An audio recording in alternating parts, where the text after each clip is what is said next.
Hello ladies and gentlemen, I am Many Ninjas, but I also happen to be Mr. A.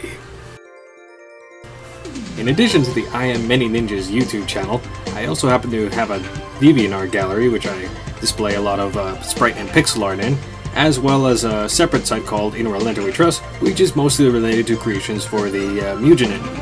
or however that may be pronounced, no one's ever quite sure.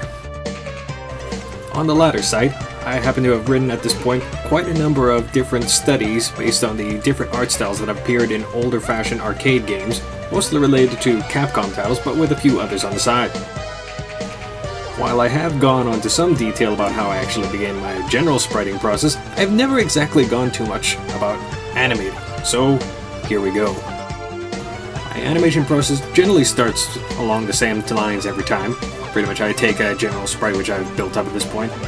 and then I actually break it into 3 different planes: foreground, middle ground, and background. The reason for this is, with everything broken up into different layers, it makes it easier to manipulate all the different things going on there. In this case,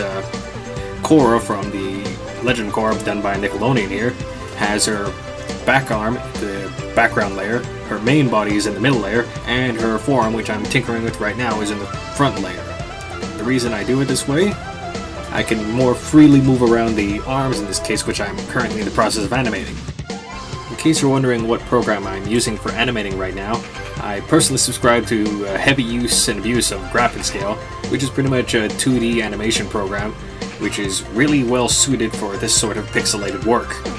The reason why I personally use GraphicsCale is because, as you can probably see, the rotate feature, which I heavily abuse in order to work out the general fluid animation for Korra's arms here, are done in this program in such a way that it doesn't actually distort the colors that are within the bits I'm rotating, whereas in other programs it would add extra colors, which would make later cleanup much more difficult.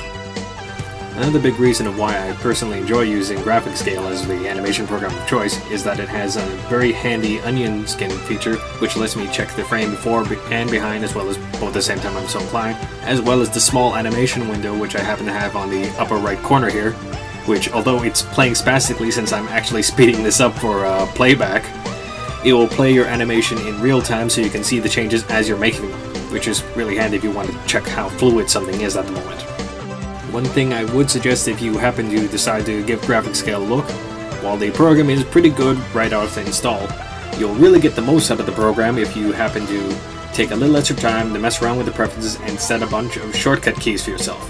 In this case, I actually have the frame forward and frame back keys located, or kind of put down to the keys Z and X so I can just scan back and forth quite often. And I have Q and W as my shortcut keys for selecting colors, so I can pretty much just pick things on the fly as I'm going along rather than manually select the colors to the side.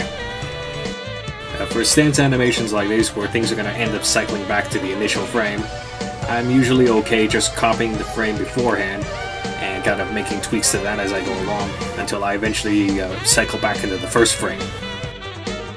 For this particular video, I'm just going to stop with just how I animated her arms at this point, although later videos will show how I animate things such as the pants and the rest of her general movement. Since this particular video also is a bit skewed in terms of its speed, just for the sake of brevity, here's a copy of the animation as it pretty much was going along at this point. I added a few extra changes on here, obviously with the neck movement, but basically it's the same thing. Tune in next time when I continue this animation.